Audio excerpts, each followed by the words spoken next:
Hello guys, কেমন আছো তোমরা? আশা করছি ভালো আছো। তো চলে এসেছি আমি আর একটা নতুন ভ্লগ নিয়ে, যেটা হচ্ছে দাদার বিয়ের ভ্লগ। জানি একটু লেট হয়ে গেছে আপলোড করতে, কিন্তু চলো যাই হোক, ওখানে আমি পৌঁছে গেলাম। অ্যান্ড তারপরে পৌঁছে আমার যা কাজ, সেই কাজে আমাকে নামিয়ে দেওয়া হয়েছে। অ্যান্ড দেখো, এটা হচ্ছে আমার মেহেন্দিটা। কেমন হয়েছে আমার কমেন্টে অবশ্যই জানিও। আর এখানে বড় মা দেখাচ্ছিল মিমিক্রি করে যে সবাই কীরকম কী বিহেভ করছে একটু একটু।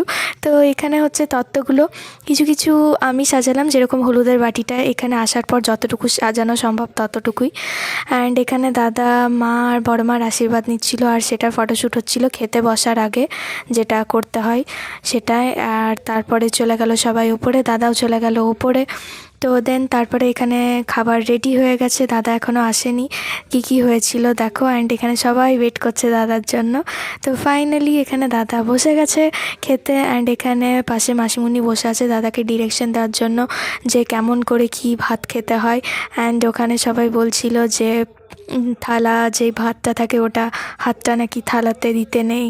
তো তো যাই হোক, এখানে সবাই একটু একটু করে দাদাকে হেল্প করছিল। অ্যান্ড আমরাও সাইডে ছিলাম, মাঝে মাঝে মজা করছিলাম। তো এখানে বলছিল মাসিমণি যে সব তরকারিগুলো নাকি ভাজাভুজি যা আছে সব একসাথে মেখে খেতে হয়।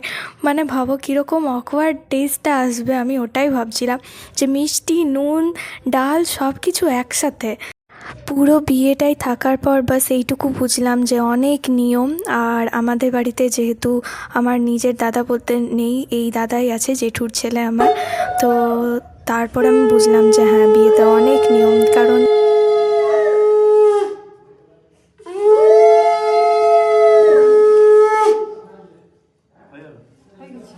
তো ফাইনালি খাওয়া দাওয়া শেষ করার পর, সবার খাওয়া দাওয়ার পর ক্যামেরাম্যান দাদারা বলল যে এক্ষুনি হলদি শ্যুট করে নাও, কারণ কালকে যেহেতু জলসাওয়া আছে, বাকি আরও নিয়ম আছে, তো ওগুলো করতে অনেক লেট হবে, আর ফটোশ্যুটেও অনেকটা ডিলে হতে পারে। তো যাই হোক, তারপরে আমরা একটু ফটোশ্যুট করছিলাম। অ্যান্ড দেখো ওই পুচকিটা কেমন কাঁদছে। তো এখানে দেখো, তারপরে ঢাক পুজো, যেই ঢাকটা বাজানো হবে সেই পুজোটার জন্য এখানে সবাই প্রেপ করছিল অ্যান্ড সবাই যাচ্ছিল। তো সেটাও কিছুটা আমি ক্যাপচার করতে পেরেছি।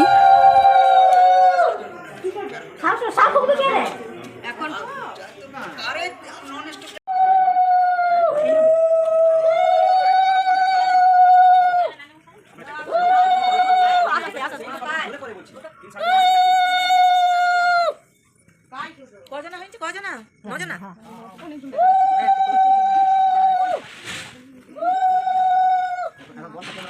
বলছে আমাদের ক্যামেরাম্যান ভিডিও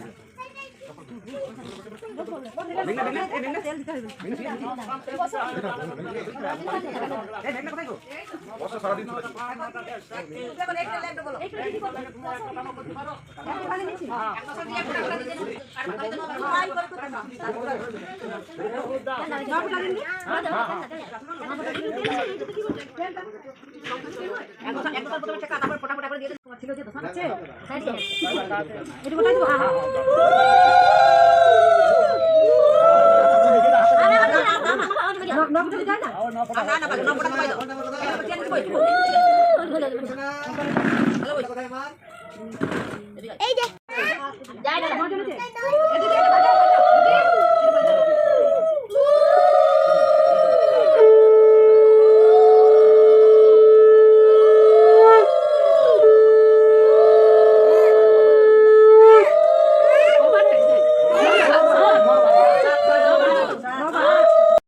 তো এখানে ঢাকের পুজো হয়ে যাওয়ার পর তারপরে আমরা খাওয়া দাওয়া করলাম। হ্যাঁ, বিয়েবাড়িটা অনেক হেক্টিক ছিল, যেহেতু নিজেদের বিয়ে, তাই সবটা ক্যাপচার করতে পারিনি। তাও প্রথম দিন, যেদিন হলদি, আজকের ব্লগটাতে আমি অনেকটাই ক্যাপচার করেছি, কিন্তু বাকি দিনগুলোতে আশা করছি অতটা তোমরা ব্লগ হয়তো পাবে না, তার জন্য আমি সরি। তো কিছু কিছু জায়গা আমি করেছি ক্যাপচার, আমি বলে দেবো অ্যান্ড শো করার চেষ্টা করব। তো দেন রাত্রেবেলায় খাওয়া দাওয়ার পর আমি এই আলপনাটা করছিলাম। তোমাদের কেমন লেগেছে জানিও। অ্যান্ড আজকের ব্লগটা আমি এখানেই এন্ড করলাম। So bye bye, stay, do subscribe my channel.